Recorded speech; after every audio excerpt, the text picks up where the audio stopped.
해커스 임용 도덕윤리 2026년 우리 합격 설명회 시작하겠습니다. 저는 바른 길을 가는 박승원입니다.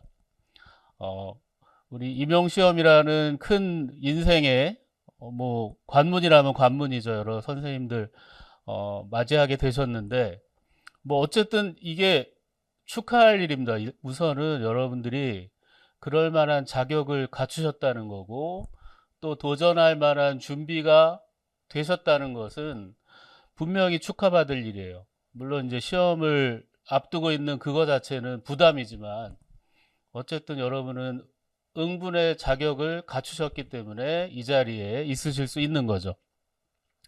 그러면 우리 천천히 합격을 위한 길을 어떻게 갈 것인지 우리 아주 낮은 곳에서부터 출발해 보도록 하겠습니다.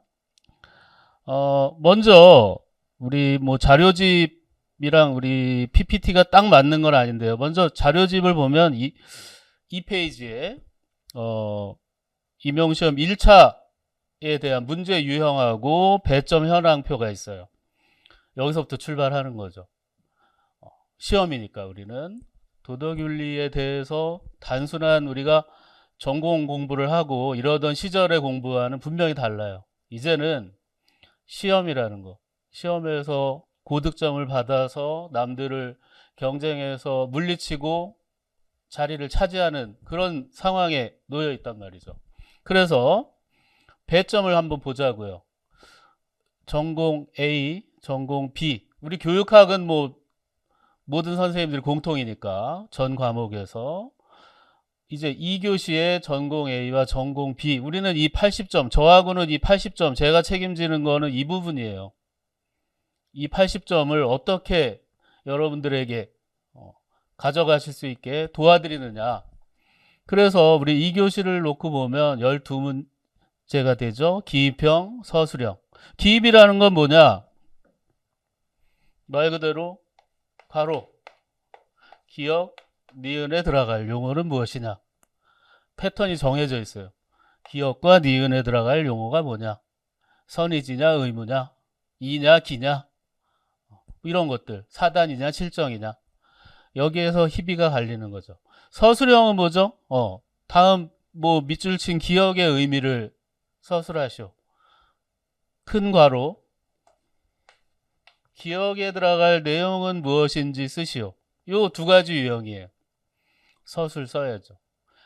하지만 요즘의 경향은 경계가 사실 크게 의미가 없어요. 거의 기입형 문제라고 보셔야 돼요. 기입을 해서 서술할 수 있게끔 조건이 된단 말이에요. 기역, 니은을 쓸 수 있어야 큰 괄호, 뭐 디귿 또는 리을, 비읍까지 나와요. 요즘에는. 문제가 4점임에도 불구하고. 그러니까 기입 하나당 1점이라고 보시면 서술은 대체로 긴 서술은 2점 정도 되죠. 그러니까 기본 패턴은 기역, 니은 우리 4점짜리 서술형 문항으로 놓고 보면 4, 8이 32점이잖아요. 4점. 그래서 40점. 둘이 합쳐서 8점 32점.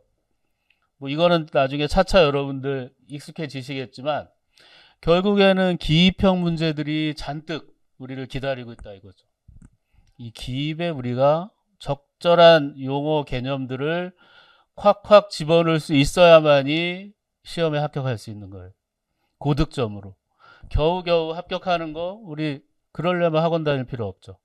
학원을 우리가 다닌다고 마음을 먹으실 거면 합격선이 아니에요. 우리의 목표는 그 이상 최소한 10점, 20점 이상 넉넉하게 2차 시험을 걱정하지 않을 정도의 상황이 돼야 된다는 거.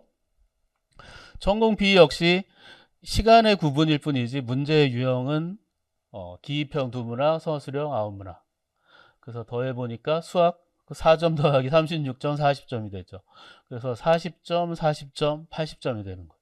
그러니까 우리의 목표는 이 80점에 최대한 근접해 가는 거죠.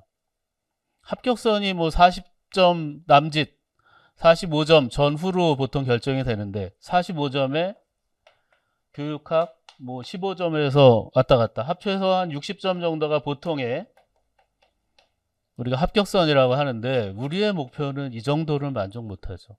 적어도 15점 이상 더해져야 된다. 60점 이상을 목표로 가는 거예요. 최소예요. 그거 역시도.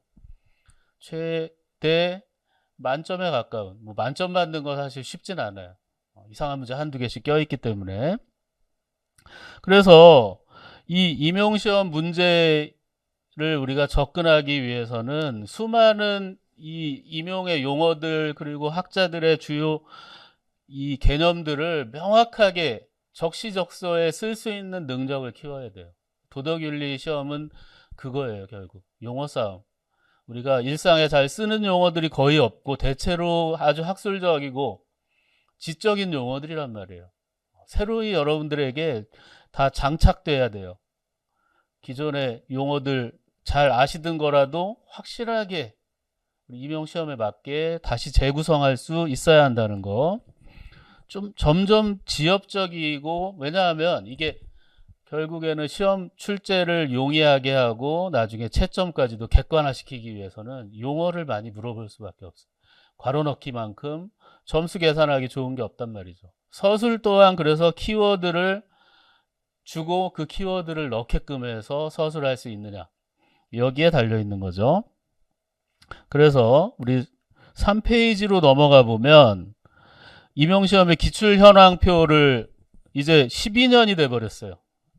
2014년 우리 넘겨보시면 알겠지만 2014년부터 지금 12년째 올해까지 이제 내년에 13년 차가 되죠. 이 시험 제도로. 중간에 또 우리 10점짜리 문제들이 있었는데 그것을 세분화해서 만든 게 해체시켜버리고 10점짜리를 4점짜리, 2점짜리로 나눠버렸어요. 그러니까 지금 이 제도로 이제 5년 이상 이어지고 있어요. 그래서 그 기출 현황, 이제 우리의 1차적인 목표예요. 이 기출 현황에 대해서 확실하게 해둬야 된다. 무슨 문제가 나왔고 어떤 유형으로 어떻게 물어봤느냐가 우리가 확실하게 해둬야 돼요. 이게 안 되는 분들은 11월 11달 동안의 시간이 너무 고통스러워요. 아무리 해도 늘지가 않아. 기출이 약한 분들, 기출에 뭐가 나왔는지 잘 몰라요. 맨날 물어봐도 기출 이거 2017년 칸트 문제잖아요. 물어봤는데 그런가요? 이러면은 대화가 안 되는 거죠. 기출만큼은 척하면 척이어야 돼요. 그래서 우리 이 기출 현황표 많이 나왔구나 이런 게 아니라 무슨 문제인지 이 중에 어떤 거를 딱 찍어도 그 문제가 그냥 자동 반사로 나와야 돼요. 그게 여러분들이 우선적으로 해야 될 1, 2월에 해야 될 일이다. 1, 2월에 반드시 기출을 한번 돌려서 어떤 문제, 어떤 답이 있었는지, 어떤 개념들이 얼만큼 중요하게 나왔는지 이 문제들 지금 표에 있는 것들을 다 확인하셔야 돼요. 제가 1, 2월에 특강을 합니다. 이 기출문제 12년간의 기출문제에 대한 정답 확인을 하고 기본적인 개념들을 아주 간략하게 풀어드릴 거예요. 그러니까 기출에 보통 자신이 있는 분들이 아니라면 그리고 초수생들의 경우는 필수적으로 그건 들으셔야 돼요. 아주 가격도 낮게 책정을 해놓은 이유는 뭐 제가 뭐 왜 그렇게 했냐, 많이 들어라, 많이 듣고 가격이 싸니까 여러 번 들어도 좋고 최소한 자료집 가격은 나온단 말이에요. 좀 아까울 정도예요. 제가 그 고생을 해서 만든 자료를 그렇게 싸게 제공한다는 게 아까울 정도예요. 강의는 뭐 둘째 치고. 근데 그런데도 안 들으면 안 되겠죠. 기출은 1, 2월에. 첫 번째, 기출은 1, 2월 특강으로 공략해야 돼요. 최소한 자료집을 확보해서 혼자라도 공부해야 돼. 특강 듣는 게 나는 좀 지겹다 하더라도 자료는 필요하다. 자료, 기출에 대한, 그래서 서양윤리, 사회사상, 지금 교과교육론 이렇게 나눠놨잖아요. 이 전체적인 이것만 보더라도 얼마나 많아요. 지금 12년 모아놓은 게 여기 있는 것만 제대로 알고 있어도 공부에 반 이상이 줄어버리는 거예요. 괜히 어려운 길을 가는 거예요. 기출을 잘 모르니까 막연한 거예요. 뭘 해야 되지? 왜 이 이론은 도대체 왜 이렇게 이걸 이렇게 하는 거야? 그림이 안 그려지는 거야. 우리가 그림을 딱 그려놔야 되잖아요. 어떤 틀을 만들어 놓고 배경을 좀 그려놔야 여기다가 뭐를 채워넣을 수 있는데 이 그림판이 없으면 어디다 그릴 거예요? 그 모래 위에 그려놓고 그냥 파도 한번 치면 싹 지워지는 거잖아요. 캔버스에 기출이라는 그림을 딱 그려놔야 돼요. 이게 안 그려지시거나 이걸 귀찮아 하시는 분들은 시험 보지 말아야죠. 그리고 기출이 얼마나 중요하냐면 기출에서 앞뒤로 시험이 나온단 말이에요. 그러니까 기출을 중심에 놓고 그 주변을 훑기 시작하면 공부의 거의 90%가 끝난다는 거죠.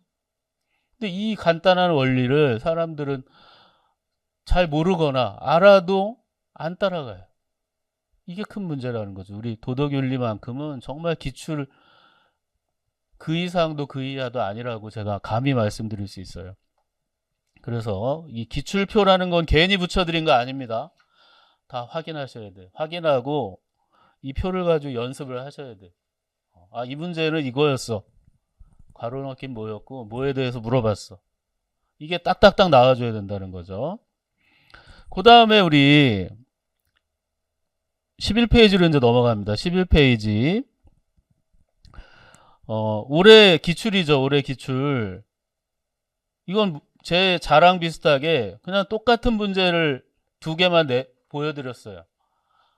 모의고사 정도 이거는 이제 11월에 9월, 10월, 11월 얘기인데 공부를 충실히 해서 여러분들이 공부를 해서 저랑 끝까지 모의고사까지 같이 가게 되면 이런 운 좋은 일도 벌어진다는 거예요. 그러니까 무슨 적중 이런 걸 떠나서 이거는 그냥 일치잖아요. 그렇죠? 답이 같아요. 지문 특히 12페이지에 나와 있는 경우에는 굵은 글씨 보시면 알겠지만 그냥 가로가 똑같이 답이 나오죠. 그러니까 뭐 모의고사는 일종의 연습이지만 실제로 이런 식으로 걸리기도 해요. 근데 이제 먼 훗날 얘기고요. 11월. 공부가 기본적으로 무르익은 상태에서도 모의고사가 효과가 있죠. 그래서 그러면 이제 PPT로 다시 돌아가서 우리 한번 따져봅시다. 임용시험은 도대체 뭐가 나오느냐? 출제 영역을 크게 한번 보죠. 출제 영역. 영역이 있어요. 우리 시험에 나오는 영역. 실제로 이번에 이제 교과서가 바뀌어서 조금 변수가 생기긴 하겠지만 임용 1차 시험은 거의 철학 시험에 가까운 그런 시험이에요. 또 거기다가 정치 철학까지 들어가죠. 그래서 보면 동양 한국 윤리 사상, 제자백과, 뭐 선진 유학, 그리고 노장 사상 이런 것들이 그리고 법과 묵자 같은 이런 제자백과 그 다음에 뚝 떨어져서 이제 송나라 명나라 시대의 유학 이건 누구냐 주의 왕수인이라는 두 인물 성리학과 양명학이라는 그래서 매년 한 문제씩 제자백과 한 문제 송명유학 한 문제 기본이에요. 제자백과가 두 문제 나오는 때도 꽤 있었지만 여기 그래서 제가 기출 표를 늘 간직하고 보시라는 거예요. 뭐가 왜 중요한가 보면 표가 꽉꽉 짜여져 있잖아요. 빈틈이 없어요. 매년 나왔다는 얘기죠.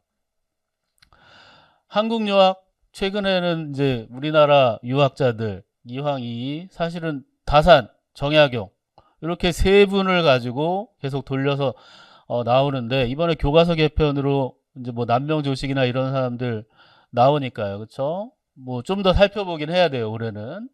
거기다 불교 사상, 한국 불교 한 문제, 중국 인도 불교 한 문제 이런 식으로 해서 두 문제가 나오거나 그냥 한 문제로 나올 때도 있고 표를 보시면 알 거예요. 기출표를 그래서 익숙해지셔야 돼요. 그 다음에 서양윤리 사상 고대 우리 소크라테스, 플라톤, 아리스토텔레스로 대표되는 거기다 에피쿠로스 스토아까지 그래서 두 문제 정도 나와요. 한 문제, 두 문제. 중세사상 아우스티누스, 아퀴나스 사실 몇 년째 지금 5년, 6년 계속 안 나오고 있고 하지만 그래도 우리를 공부하게 만들어요. 근대사상 가장 중요하죠. 기본 두 문제. 공리주의, 칸트, 또 스피노자, 휴 네 사람을 돌아가면서 내는데 사실상 칸트는 고정. 요즘에는 공리주의도 거의 고정. 그러니까 거의 세 문제가 나올 수 있어요. 최소한 두 문제 이상이라는 건 세 문제가 나올 때도 있다는 거죠. 중요하니까 그만큼 할 얘기 많고요. 현대사상 우리 실용주의와 실존주의로 대표되고 여기에다가 메타윤리학 그리고 응용윤리까지 크게 보면 그리고 윤리이론, 윤리 일반이론까지 해서 현대사상으로 크게 묶어보면 두 문제 정도 또 나온다고 볼 수 있죠. 그러니까 늘 정해져 있는 패턴이 있어요. 왜 굳이 지금 인스톨을 하나. 네. 사회정치사상 세 번째 정치 철학이죠. 이쪽이 윤리학의 영역이라면 여기는 이제 정치 철학이에요. 정치학. 그래서 윤리와 정치 두 축으로 우리 도덕윤리 시험은 이루어져 있죠. 그러니까 생각보다는 참 범위가 넓어요. 우리가 해야 될 것들이 많기도 하다. 그래서 사회정치사상은 국가이론, 우리 뭐 사회계약론부터 시작해가지고 국가가 발생하는 또 아리스토텔레스, 플라톤 이론까지 해서 한 문제 정도. 그 다음에 민주주의와 관련된 문제. 우리 민주주의의 뭐 심각한 위기를 최근에 겪었잖아요. 그러니까 아마 이 민주주의 교육이 좀 더 강화돼야 된다라는 여론이 생겨날 거예요, 아마. 그래서 사실 진짜 실제로도 중요하고 우리 선생님들이 학교 현장에서 민주주의 교육이 철저하게 이루어져야 돼요. 그와 함께 이루어지는 자유공화주의에 대한 관념. 이 관념이 약한 사람들이 헷갈려 하는 거죠. 공화주의가 뭔지. 우리 도덕윤리 선생님들만큼이라도 확고하게 자유주의, 공화주의가 뭔지를 알 필요가 있고 학생들에게 제대로 그 지식을 전달하고 토론해 볼 필요가 있다 이거죠. 시험 문제 생각보다 많이 나와요. 그 다음에 정의론, 우리 존 롤스의 정의론, 여기다 노직, 또 왈저 같은 사람까지 결합해서 나오죠. 소통이론, 하버마스로 대표하는 소통이론, 그리고 우리 칼 포퍼 같은 비판적 합리주의자들이 다 여기 들어가고요. 통일교육론, 북한에 대한 이해, 그리고 통일을 가지고 할 수 있는 여러 가지 우리 접근법들, 이런 입장들을 가지고 시험 문제가 나오고요. 교과교육론 뭘까요? 도덕심리학. 우리 뭐 콜버그부터 시작해서 이루어지는 인지발달론자들, 또 거기에 대항하는 정서주의자들, 또 행동주의자들, 이런 사람들의 이론들이 얽혀서 그리고 거기서 더 발전해서 도덕교육론으로 나아가는 이 경계 사이에서 뭐 굳이 나누자면 도덕심리학자, 뭐 도덕교육론자 이렇게 나뉘기도 하지만 여기서 이제 네 문제 이 정도 나오죠. 그러니까 굉장히 비중으로 커요. 거기다 교수학습 모형, 교육과정 한 문제씩 정도 나온단 말이죠. 그래서 이렇게 해서 각각 20점, 20점, 뭐 20점 똑같이 나오기도 하고 하나를 18점을 내고 교과교육론이 22점 뭐 이런 식으로 합쳐서 80점이 나오는 거죠. 그래서 골고루 신경 쓰고 잘 해야 되는 게 우리의 영역이에요. 그 다음에 뭐 얘기하면서 다 한 번씩은 나왔지만 임용시험의 주요 사상가들, 이제 이 사람들하고 우리 친해져야 돼요. 익숙해지고 이 사람들도 도대체 뭔 얘기하는지 제대로 정확하게 샅샅이 뒤져가면서, 특히 첫 번째 별 3개, 그만큼 매년 나오는 사람들, 때로는 1.5문제 그냥 2문제 나오는 사람들도 있어요. 특히 우리 칸트 선생님은 한 문제 이상이 반드시 나오는, 롤즈 콜버그 주의도 역시 매년. 근데 롤즈나 콜버그나 주의는 비교 대상이 항상 좀 붙어 있는 문제고, 칸트는 단독 문제로도 충분히 여러 가지, 칸트가 가장 어려우면서도 너무 열심히 공부하다 보니까 나중에는 오히려 친숙해지는 게 이 네 사람이에요. 그 중에 칸트. 그 다음에 별 2개, 순자, 상자, 왕수인, 정약용, 아리스토텔레스, 진울, 밀, 루소, 로크, 엄청나죠. 많죠. 피아제, 튜리에, 반두라, 블라지, 레스트, 나딩스, 하이트, 나바헤즈, 노직. 몇 명이에요 도대체? 벌써 골치 아프다. 언제 다 하냐 하시지만 나중에 가면 다 여러분들의 자산이 되고요. 시험 보러 갈 때쯤 되면 이제 문제가 뭐가 나올지를 기대할 정도가 되는 거예요. 지금이야 많다 생각이 드시겠지만 별 한 개짜리까지 더하면 우리 정말 많지요. 맹자, 노자, 묵자, 한비자, 이왕, 아키나스, 스피노자, 나가르주나, 해능 등등등 말조 이 두 개와 한 개 사이에서 왔다 갔다 해요. 그죠? 두 개와 한 개 사이에서 서로 사실상 왔다 갔다 하고 있다. 그러니까 이 사람들이 뿌려놓은 개념 용어들이 또 한 사람당 몇 개씩 되잖아요. 쫙 깔려 있죠. 일일이 다 뭐 얘기하기에는 여러분들이 공부해야 될 용어들이죠. 익숙한 것도 이미 익숙한 것들도 있고요. 처음 보는 것도 있고 뭐야 뭔 얘기야 하는 것들도 있을 겁니다. 우리가 이게 다 괄호예요. 여기서 아까 기억 니은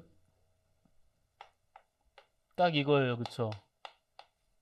기억과 니은에 1점씩 넣는 게 여러분들의 앞으로 해야 될 일이에요. 나중에 가면 저는 뭐 문제를 내는 사람이니까 내다 보면 모든 게 다 이거는 어떻게 문제를 낼까? 이걸로 다 보여요. 그쵸? 요즘에는 진짜 직업병이 책을 보면 와 요거 가로 기억으로 내면 참 좋겠다. 이런 생각으로 책을 보니까 이게 책이 순수하게 안 읽히는 거죠. 여러분들도 아마 1년은 그렇게 보셔야 돼요. 책을. 그게 연습이에요. 보다 보면 이거 큰 가로 치면은 좋겠는데 왜냐하면 이유 첫째, 둘째, 두 번째는 뭘까? 이게 일종의 뭔가 직업병 비슷하게 1년만 여러분. 저야 뭐 이제 계속 그렇게 살아야 되지만 여러분들 1년만 그런 식으로 사고하고 그런 식으로 훈련이 돼 있어야 돼요. 정말 많이 훈련해야 됩니다. 그래서 동양, 서양, 그리고 사회정치, 교과교육론 그동안에 시험에 나왔던 아주 그냥 대표적인 주제 괄호넣기 용어만 봐도 이만큼이에요. 이게 다가 아니란 말이죠. 여기다가 이제 살을 붙여보세요. 이건 무슨 뜻이지? 어디서 쓰였지? 서로 비교해 같은 용어를 가지고 어떻게 쓰였는지 학자마다 어떻게 얘기하고 있는지 이게 착착착착 맞아 떨어져야지만이 답을 쓸 수 있는 거예요. 어려운 일이죠. 어렵다 미리 얘기를 드리는 건 정말 어려워서 그런 거예요. 그런데 어렵다고 해서 우리가 피해갈 수 있느냐? 그런 건 없어요. 맞부딪혀서 깨고 가야지. 깨서 잘게 쪼개서 가져가기 좋게 담아가야 돼.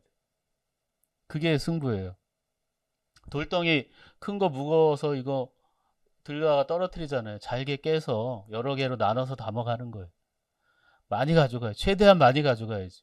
그래서 이러한 용어들 뭐 살펴봤고요. 그 다음에 이제 우리가 이러한 것이 왜 도대체 만들어지는가, 왜 이런 걸 내는가 보면 교과서라는 거, 교과서에 비중 있게 다루고 있어요. 여기 있는 용어들 대부분은 교과서에서 핵심적으로 다룰 내용이에요. 교과 과정에서 아주 중심적인 내용이에요. 또 윤리학이나 정치학의 역사에서 살펴봐도 빼놓을 수 없는 이론이에요. 이거를 얘기 안 하고는 뭐 칸트의 도덕 형이상학을 얘기 안 하고서는 윤리학이 정리가 안 되는 거죠. 주위에 이기론을 얘기하지 않고서는 조선시대의 성리학이라든지 이 우리의 동양사상의 발전에 정리가 안 되는 거예요. 아리스토텔레스 니코마코스 윤리학 얘기하지 않으면 상대주의자들 그리고 경험주의자들의 얘기가 할 얘기가 없는 거죠. 중요한 거예요. 어쩔 수가 없어요. 롤즈, 우리 자유주의 논의를 하면서 롤즈를 빼놓고 할 수가 없는 거죠. 그래서 나오는 거죠. 인지도가 높고 매력이 있는 거예요. 사람들이 많이 알고 있고 매력이 있어요. 또 거기다가 이 사람들의 저작은 아주 시험 문제 내기가 용이한 편이에요. 가로넣기, 서술, 큰 괄호, 밑줄 치고 의미, 첫째, 둘째, 셋째 돼가지고 그 가운데서 그냥 딱 잘라서 내는 거죠. 그게 바로 이 시험 나오는 이유고, 또는 아주 출제위원들이 전공한 내용들이라 그들이 익숙하고 반가운 거예요. 이거 내야지 내가 제일 잘하는 거. 그런 의미에서 시험 문제가 만들어지는 거죠. 그러면 우리는 어떻게 공부해야 할까? 우리의 공부 방법은 집요하다. 여러분은 집요하다라는 의미 아시죠? 뭐 하나에 파고드는 거잖아요. 놔주지 않는 거예요. 꽉 붙들고. 근데 그 이전에 뭘 해야 되는지가 중요해요. 한자가 다르죠? 집요. 잘 편집해야 돼요. 잘 요약해야 돼요. 자료를 만들고 그것을 철저하게 파고 들어가야죠. 그래서 첫 번째 뭐냐? 기출문제 분석이에요. 벌써 기출 얘기를 시작하고 나서 몇 번 했어요.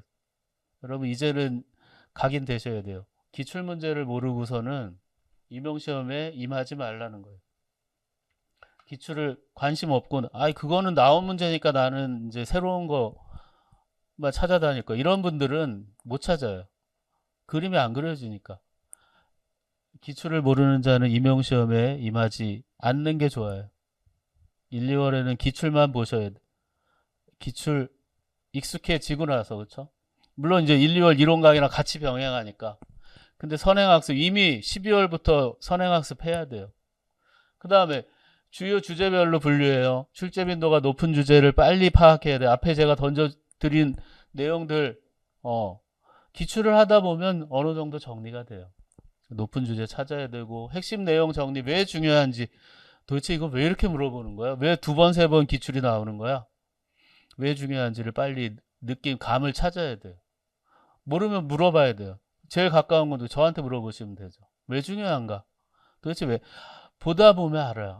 요런 아주 핵심적인 개념 용어들을 쓰니까 그래서 중요하구나. 역사상 이런 얘기들이 처음 등장하고 서로 비교하기 좋고 이런 것 때문에 그러면서 이해해야 돼요. 그 다음에는 집요하게 해야죠. 한번 보고 대충 뭐 눈으로 보고 그쵸? 뭐 됐어 자료 나 모아놨어 이게 아니에요. 설명하고 또 설명하고 문제를 내고 또 문제 이해하고 또 암기하고 또 11개월 동안 해야 될 일이죠. 그러니까 같은 거 하는 게 지겨운 분들 저도 사실은 좀 그런 성향이거든요. 똑같은 거 공부하는 걸 되게 안 좋아하는데 그러니까 저는 뭐 영화 같은 걸 보더라도 아무리 재밌어도 또 보진 않거든요. 그러니까 아주 나중에 잊어버릴 만할 때쯤 다시 봐야 재밌지. 뭐 N차 관람 이런 게 제일 이해하기 어려운데 우리 공부는 N차를 해야 하는. 정말 끝도 없이 봐야 되는. 그러면서 약점을 보완하고 구멍을 찾아 메워나가는 거예요. 공부는 끝이 없다. 11개월의 대장정이에요. 나는 어떻게 해야 되는가 그럼? 나는 어떻게 해야 하는가? 머리는 비워야 돼요. 좀 이상한 말이죠. 머리를 왜 비워야 되는가? 머리를 채워야지. 두뇌에 지식을 잔뜩 채워야지. 일종의 좀 상징적인 의미죠. 하나만 생각하라는 거예요. 자꾸 이것저것 잡념이 생기면 안 되고 하나만 뭐냐? 그건 합격이죠. 올해는 뭐 경험을 좀 쌓고 올해는 뭐 자료 정리 잘하고 내년에 본격적으로 1년을 왜 허비하냐 이거죠. 11개월짜리 공부다. 우리가 적어도 이 교사 자격을 갖춘 여러분들이라면 이거에 인생을 몇 년씩 쓴다는 건 정말 아까운 일이에요. 1년 열심히 하시는 거예요. 1년만 11개월 정확하게 11개월이에요. 지금 12월 20일이잖아요. 시험이 대체로 11월 수능 끝난 다음 주잖아요. 그쵸? 11월 20일 전후란 말이에요. 딱 지금 11달 남았어요. 저 한 달 쉬고 지금 왔거든요. 저는 한 달 이 휴가가 제일 행복할 때인데 이 11달만 저하고 같이 그냥 눈 딱 감고 딴 거 생각 안 하는 거죠. 오로지 합격이고 올해 끝낸다는 거예요. 내가 주관이나 가치관, 선입견, 편견 버려요. 나는 너무 3년 동안 준비를 안 됐고 이 1년 동안 내가 될까? 우리 4학년 초수 선생님들 그리고 실질적인 초수거나 나는 한 번도 제대로 뭐 전념해 본 적이 없어. 뭐 올인해 본 적이 없어. 이런 분들이라면 올해는 올인을 하셔라. 근데 여기서 중요한 건 뭐냐면 시간적인 올인이 아니에요. 가장 우리 선생님들한테 당부드리는 건 내가 전념한다 해서 아무것도 안 하고 임용시험에 투자할 거야 시간 이런 거는 별로 의미가 없어요. 이게 중요하죠. 내가 가진 불안감, 편견, 난 좀 잘 안 될 것 같아. 경험 좀 쌓아보고 이렇게 미루려고 하지 말고 무조건 된다. 내가 안 하고 올해 아니면 안 돼. 무조건 할 거야. 이런 강력한 의지가 필요하다. 이게 안 되시는 분들 역시 시험 볼 필요 없어요. 시간 아까워요. 1년 우리 인생에 지금은 젊으시니까 시간이 아까운지 잘 못 느끼실 수 있지만 여러분 최고의 지금 황금기일 거예요. 대부분 우리 선생님들 그쵸? 이 황금기에 1년이면 충분하다. 1년도 아깝다 사실. 그래서 우리 대학교 4학년 초수 선생님들의 경우는 정말 내 인생에 4학년이라는 이 시기에 대학생활 마지막 뭐 즐겁게 보내는 것도 필요하지만 한번 공백 없이 인생을 가보자 라는 생각이 있으시면 올해 11달이면 충분해요. 오히려 감각적으로 더 좋을 수도 있어요. 그냥 수업에서 잘 연계되어 온 상태에서 11개월이면 충분한 시간이다. 이 공부를 하기에 더 많은 시간을 투자하는 건 낭비다. 그래서 두 번째, 몸을 채워라. 눈, 책을 보는 눈, 그것을 판단하는 우리 머리, 그리고 정리하는 손이 혼연일체가 돼야 돼요. 그냥 눈으로만 보고 머리는 딴 생각하고 있고요. 손은 쉬고 있고 늘지가 않아요.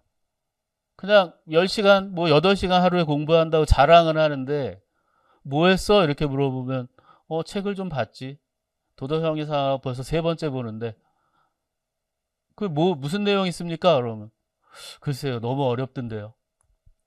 어려운 책이에요. 그렇죠? 너무 어렵던데요는 우리 학생들이나 우리 사춘기 학생들이 선생님한테 답할 때나 하는 거지. 선생님이 되실 분들이 너무 어렵던데요는 아니죠. 뭐가 이래서 어렵다가 있어야죠. 해보니까 이러이러한 것들이 어렵더라. 세 번째 읽는데도 뭔지 하나도 모르겠어요. 왜 모를까요?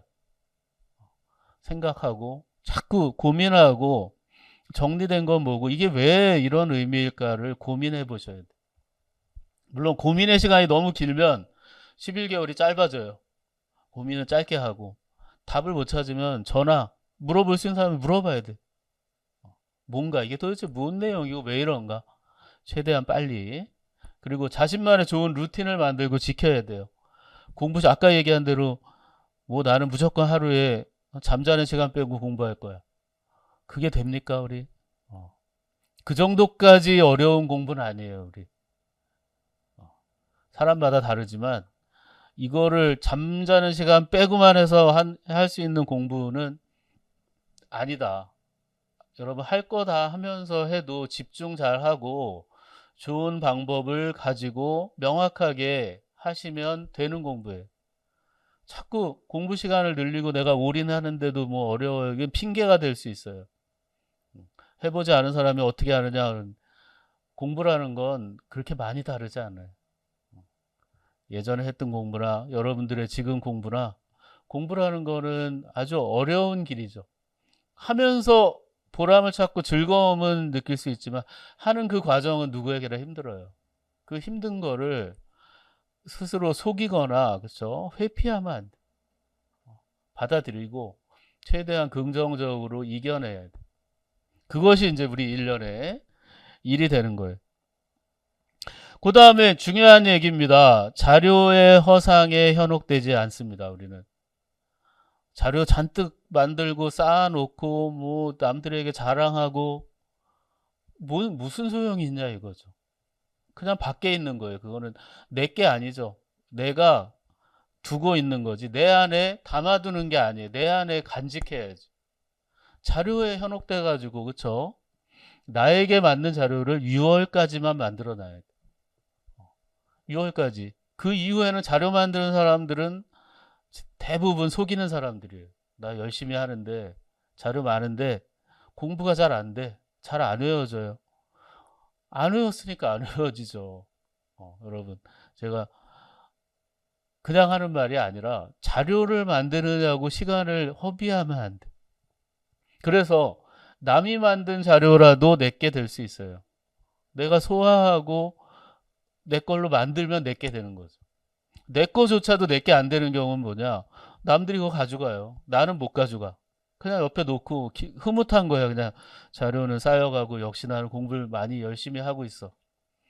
시간은 9월달 모의고사 보고 있는데 자료 또 만들고 있어요. 모의고사용 자료. 무슨 소용이 있냐고. 자료는 6월까지는 쌓아지다가 6월부터는 자료를 줄여나가야 돼. 치워나가는 거지. 나 이거 다 했어. 6월까지는 최대한 여러분들이 자료든 뭐든 여러분들을 최대한 상승시키는 거예요. 그런 다음에는 완만하게 내려가는 거예요. 내려가면서 이게 내려간다라는 게 뭐 안 좋아 보이긴 하지만 뭐냐. 자료도 지우고 내 할 일을 줄여가는 거예요. 그게 안 되시는 분들은 계속 끝까지 올라가는 거예요. 올라가다 보면 내려올 수가 없어요. 시험 보러 내려와야 되는데 나는 여기 하늘에 가 있는 거예요. 문제는 그렇게까지 어렵지 않은데 나는 계속 어려운 것만 찾아다니고 새로운 거, 특별한 것만 찾아다녀요. 남한테 주는 거죠. 찾아가지고 나는 내 걸 못 만들고 남한테 줘. 그거 아무 소용 없어요. 자료는 최대한 6월까지만. 6월 이후엔 자료는 필요 없다. 6월 이후의 자료는 문제죠. 문제 제가 나눠서 드리는 거 뭐 여러분들이 개인적으로 구할 수 있는 것들 문제만 푸는 거예요. 7월부터. 문제를 풀면서 여러분들이 6월까지 만든 자료로 확인해 가는 거죠. 6월까지 자료가 다 되나요? 되는 것까지만 하세요. 그 이후에는 문제 일정대로 가야 돼. 계속 자료. 이게 왜 그렇게 되냐면 기출을 하지 않고 1월부터 그냥 이론서 정리하려고만 하는 거예요. 그러니까 뭔 얘기인지도 막 왜 중요한지도 감도 없는데 남들이 중요하다 그러니까 그냥 계속 쌓고 거기다 뭐 그림 그려서 만들어 놓고 표 그렸는데 표를 만들어 놨지만 이 표가 무슨 의미인지 도식을 그려 놨지만 용어가 뭔지를 모르고 왜 중요한지를 모르니까 나중에 모의고사에 똑같이 내도 답을 못 쓰는 거예요. 그러니까 이런 게 문제가 되는 거죠. 자료는 절대로 내가 소화하는 자료여야지 과시용이나 장식용으로 만들면 안 돼요. 자료는 장식이 아니다. 그다음에 나를 속이지 말자. 나를 속이는 사람들이 있어요. 난 공부 열심히 하고 되게 여기에 전념하고 있어. 임용시험에 합격하기 위한 공부예요. 노량진 언저리에서 머무르는 사람, 그런 사람의 공부가 아니고요. 도덕윤리의 교양을 쌓는 교양 과목으로 듣는 게 아니잖아요, 이게. 여러분 전공 과목 대학교 수업하고는 다른 거예요. 대학교 수업은 교수님들이 상대적으로 느슨하잖아요. 저도 대학 강의를 20년 했지만 여기하고의 밀도 차이는 어마어마해요. 제가 하는 강의는 사실 이 한 주 뭐 또는 한 달에 하는 강의가 한 학기 강의 양하고 거의 같아요. 그러니까 그 차이가 어마어마한데 우리가 느긋하게 바라볼 게 아니에요. 우리는 임용시험을 합격하기 위한 압축적이고 아주 밀도 있고 그야말로 기술적인 공부예요. 그냥 하는 교양사고 그냥 느긋한 공부가 아니라고요. 그걸 잊으면 안 돼요. 거기다가 또 자료 얘기예요. 자료 수집 정리하는 그런 무슨 업자가 아니란 말이에요. 그건 제가 하는 거지. 학원에서 제가 자료 수집 정리하는 거지 여러분들이 그게 주가 되는 게 아니라 여러분들은 이해하고 암기하고 그야말로 시험장에 가져갈 준비를 하는 거죠. 시험장에 커닝 페이퍼로 가져가는 게 아니라 여러분의 머릿속에 가장 최적화된 방식으로 가져가는 거죠. 그게 안 되는 분들은 시험장에 가면 그냥 1년 내가 뭐 했지 이렇게 되는 거죠. 모의고사 때 가보면 느껴지는 거예요. 올해 농사는 매우 흉년이구나 이렇게 되는 거죠. 풍년이 되려면 씨를 잘 뿌리고 비료 주고 해야죠. 계속 심어놓고 잘 되겠지? 이거는 뭐가 잘 돼요? 무조건 가서 계속 돌봐야 돼요. 그래서 다시 자료집으로 돌아가 보면 우리 13페이지부터 보면 주요 참고 서적들을 정리를 해놨죠. 절대적인 건 아니지만 우리 교과서가 이번에 개정되잖아요. 2월 달쯤 나올 텐데 현대사회와 윤리라는 이제 예전 생활과 윤리가 이제 개편된 거죠. 이게 일반 선택이 됐고 그 다음에 윤리와 사상 제목 그대로에다가 인문학과 윤리라는 이건 고전과 윤리에서 이제 바뀐 셈이 되겠죠. 진로 선택 과목이 되고 마지막 융합 선택. 이 융합 선택이라는 말 자체가 또 우리 임용시험 올해 나온 거 윤리 문제 탐구. 그러니까 이런 것들이 기본이 되는 거예요. 교과서 나오면 교과서 열심히 보셔야 돼요. 뭐 너무 교과서는 뭐 시험 범위에 비해 너무 작잖아요. 그런 분들 치고 교과서 서술 써보라 그러면 그 정도도 못 쓰는 분들 되게 많아요. 무시하면 안 돼요. 교과서라는 건 기본이죠. 기본. 그 다음에 동서양 고전 꽤 많죠. 맹자, 노자, 상자, 손자 뭐 다 읽어야 되는가? 뭐 안 읽으셔도 돼요. 시간이 없고 내가 조급하다고 하면 이거 일일이 다 읽을 필요 없습니다. 그러니까 안 읽으면 어떻게 해요? 나중에 가면 어느 정도 지문들은 다 이론 공부하다가 읽게 돼요. 그 이상의 것을 원하시면 그때 읽는 거고요. 그리고 내가 도덕 교사로서의 정체성을 좀 잘 살리고 싶다 하시는 분들은 틈틈이 읽는 거 좋죠. 11달이기 때문에 그렇게 시간이 없다고 할 수는 없어요. 공부가 나는 오래 걸린다 하시는 분들도 있겠지만 이런 거 책 읽을 시간이 없다라는 건 그야말로 핑계일지도 몰라요. 우리가 여러분들 핸드폰 많이 보시죠? 핸드폰 보는 시간을 아예 올해는 없다고 생각하시면 그 시간이 진짜 많이 남거든요. 그 시간에 이런 거 틈틈이 보시면 돼요.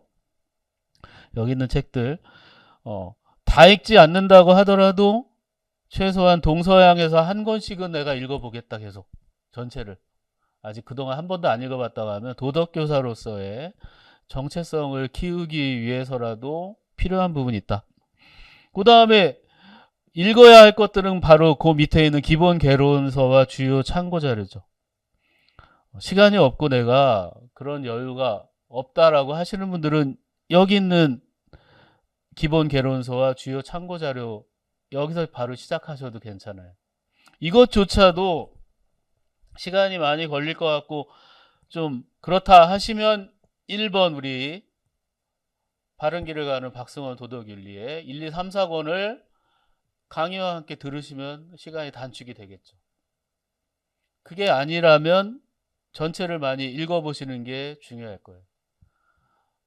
1, 2, 3, 4월 기본 개념 강의들을 들어보시는 걸 추천드리고요. 1, 2월 우리 기출분석 병행해서 들어야만이 효과적이라는 거. 그래서 거기 있는 주요 참고 자료 이 안에 있는 서술들이 결국 우리 시험의 답이에요. 여기에 있는 인용문들 원문들이 시험에 지문으로 쓰이는 거고요. 주로 그 지문을 넘어서는 것까지 마치겠다 또는 더 잘하고 싶다 하시는 분들은 위로 올라가는 거죠. 동서양 고전을 직접 자주 읽어보시는 거예요. 읽는 거 제가 뭐 안 읽어도 된다라고 얘기하니까 안 읽을래 이게 아니라요. 시간이 된다면 읽어보시는 게 좋아요. 근데 내가 조급하고 올해는 전념할 수 없다. 뭐 대학교 수업도 아직 많이 남았다. 또는 뭐 기간제나 시간 강사를 병행하면서 해야 된다 하시는 분들은 그 시간을 좀 잘 감안해서 하셔야 돼요. 근데 내가 올해 전념한다 하시는 분들은 조금 상대적으로 유리하잖아요. 그 시간을 지루하지 않게 만들어야 돼. 1년 공부하다 보면 슬럼프도 오고 정말 지겹거든요. 힘든 게 보여요. 우리 선생님들 막 얘기해 보면 아무리 해도 잘 안 늘고 똑같은 거 보려니 신물이 난다. 그러니까 신물 안 나게끔 만드는 공부를 하셔야 돼요. 아까 좋은 루틴을 만들고 좋은 자료를 만들라는 건 질리지 않게끔 하는 거죠. 6월달까지. 그 이상 넘어가면 안 돼요, 여러분. 근데 넘어가게 되더라도 분명한 뭐 목표가 있다. 내가 7, 8월까지 시간이 너무 없어서 7, 8월에도 자료를 정리하겠다. 이런 방식이면 모르는데 이미 6월까지 자료를 잘 만들어 놓고도 왠지 또 만들고 싶어. 이런 건 안 된다라는 거예요. 분명히 얘기 드렸습니다. 충분히 좋은 자료를 확보했는데 더 좋은 자료 욕심 때문에 7, 8월을 허비하지 마라. 이게 핵심이 되겠습니다. 예, 그래서 우리가 임용에 이제 임하는 자세 우리 14페이지 보시면 그러니까 기출문제와 교과서 안에서 우리의 이 암묵적인 출제 영역은 분명히 존재하는데 실제로는 그거보다 더 출제위원회 어떤 이제 학문적인 역량이라든지 또 관심사에 따라 아주 조금씩은 넓어져요. 그냥 교과서와 출제 영역, 기출 그 범위 내에서 나오는 게 한 90%, 그리고 나머지 한 10% 정도는 조금 그 범위를 벗어날 정도가 나와요. 근데 우리가 100점을 목표, 80점 아까 나온 80점을 다 맞기 위해서 하는 공부가 아니라 그랬잖아요. 80점. 80점에서 우리는 현실적으로 분필이 너무 작네. 80점에서 현실적으로는 60점이 목표가 돼야 되고요. 이 이상 요 사이의 점수를 맞자 이거죠. 60점 이상. 80점 중에 60점. 그러니까 20점을 틀려도 된다라는 거예요. 이 시험은 60점 이상 맞으면 어느 지역 어디에서든 2차 시험까지 넉넉히 합격할 수 있는 수준이에요. 여러 선생님들 교사로서의 어떤 뭐 결함이 있기 전에는 성격적으로나 이런 것 때문에 2차에서 떨어지시는 분들이 있을지 모르겠지만 성적으로는 60점 이상 맞으면 다른 것도 2차도 잘할 수밖에 없어요. 그런 지적 능력을 가지신 분들이라면. 그렇기 때문에 우리 60점을 목표로 가야 된다. 최소 저하고 같이 공부하실 분들이 이거보다 밑에를 생각하고 있다면 저한테 오실 필요가 없어요. 분명히 60점 이상 목표로 해야 한다. 그래서 앞에서 얘기한 얘기 모든 것들은 결국 기출과 연계돼서 이루어져야 한다. 기출이 완전히 내 안에서 무르익어 있는 상태에서 다른 자료들이 거기에 끼워 맞춰져야 돼요. 그냥 무조건 남이 좋다고 하는 자료들 막 뭔지도 모르고 정리하다 보면 막연하고 신물이 나고 질리는 거죠.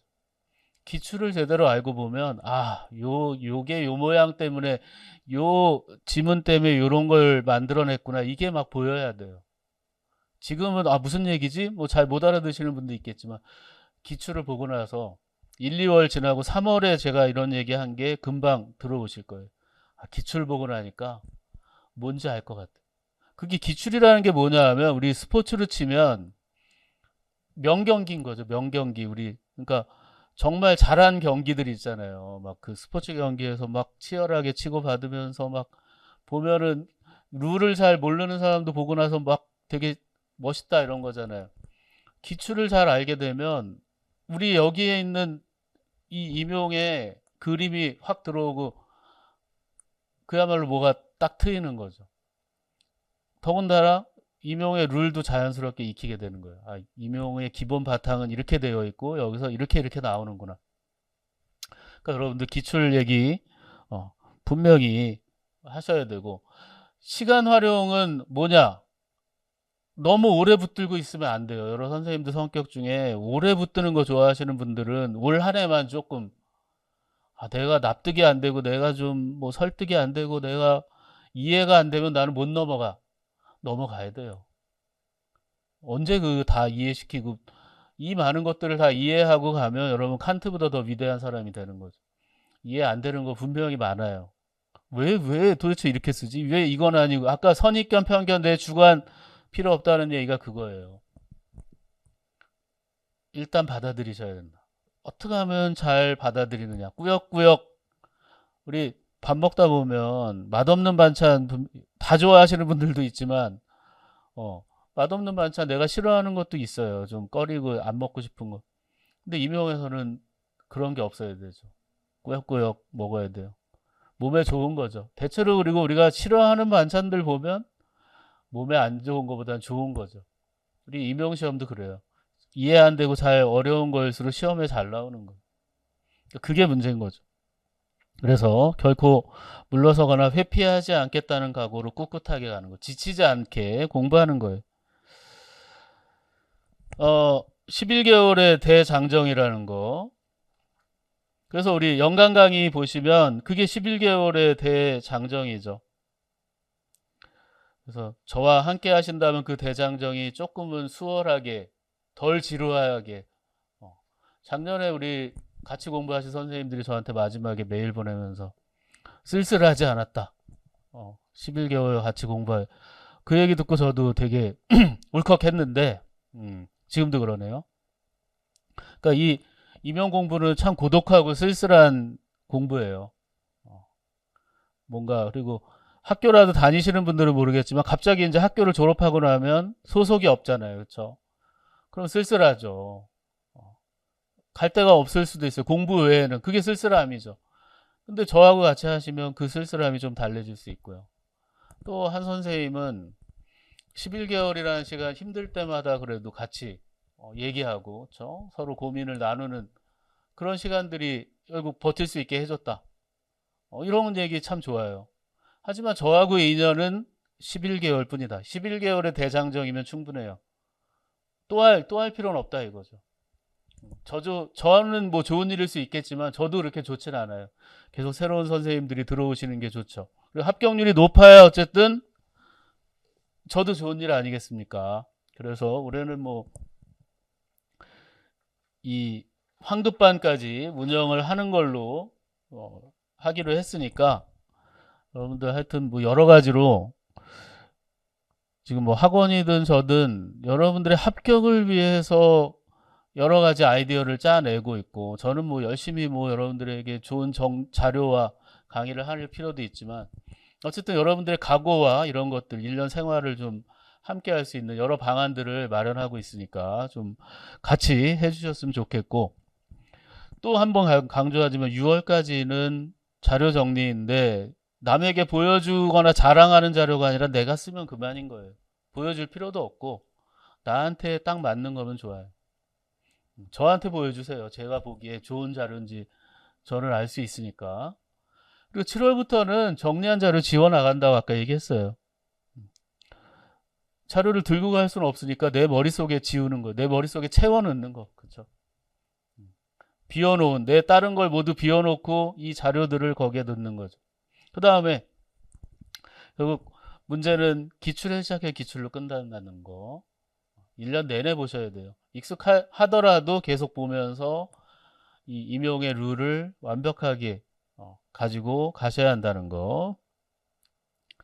그래서 역할 분담을 합시다. 우리 제 역할은 뭐냐? 트레이너, 전력 분석가예요. 여러분들 훈련시켜 주는 거예요. 기초 개념, 의미, 의의 그런 걸 설명해 주고 또 기출 문제 분석하고 예상 문제를 제시하는 건 전력 분석가예요. 전략을 짜주는 거죠. 여러분들에게 이렇게 하시는 게 어때요? 조언하고 우리 삼국지에 우리 제갈공명 같은 그런 사람이 돼야 되는 거죠. 결국 전쟁에 나가는 장수 그리고 경기에 나가는 감독이자 선수는 여러분인 거죠. 여러분이 해야 돼요. 어떤 작전과 전술이 가장 좋은가.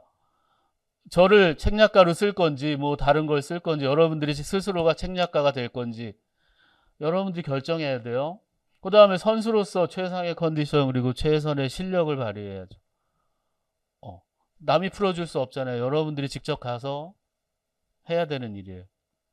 그러니까 절대로 회피하거나 뒤로 빼거나 다음에 해야지 미루고 11개월 그냥 가고 다음 또 11개월이 기다리고 있죠. 그러면 안 되죠. 저하고의 인연은 1년 그리고 여러분이 저하고 인연을 맺지 않는다 하더라도 임용시험은 1년 안에 끝내야 한다. 뭐 3년 잡고 뭐 그것은 대학교 2학년부터 4학년까지 3년을 잡아야죠. 왜 졸업하고 3년, 2년을 왜 잡냐고요.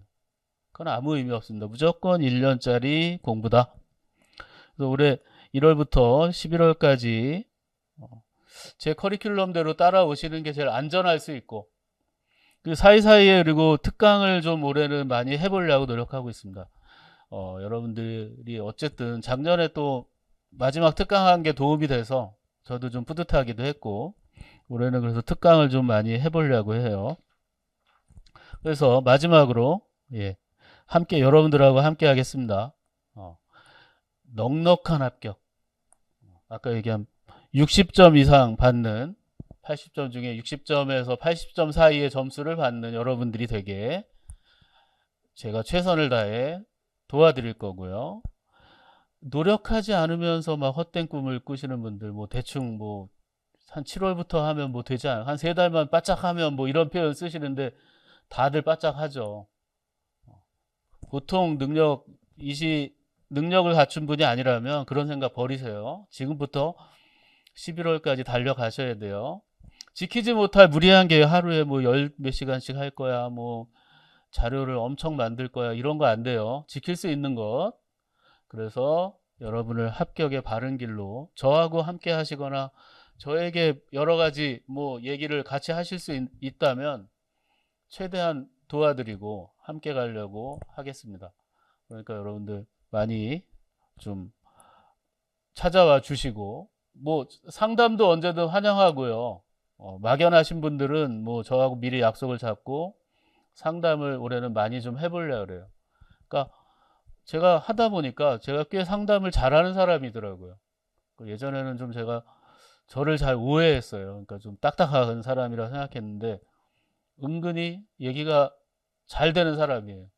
그래서 학원에 찾아오시면 미리 약속 좀 주시고, 뭐 제 연락처를 뭐 학원에 원하신다면 뭐 알려드리라고 얘기할 테니까 만나서 얘기하면 더 좋을 것 같아요. 그리고 오랫동안 공부하셨는데 결과가 잘 안 나오고 늘 좀 안 된다 하시는 분들도 제가 좀 진단해 드릴 수 있고요. 뭐 같이 하면 더 좋겠죠? 그런 방식으로 올 한 해를 여러분들과 함께 하도록 하겠습니다.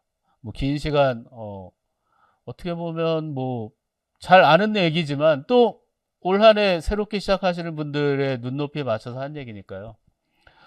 반드시 좀 기억해 주시고 의지를 다지는 1월달 그리고 우리 1, 2월 강의 함께 시작했으면 좋겠습니다.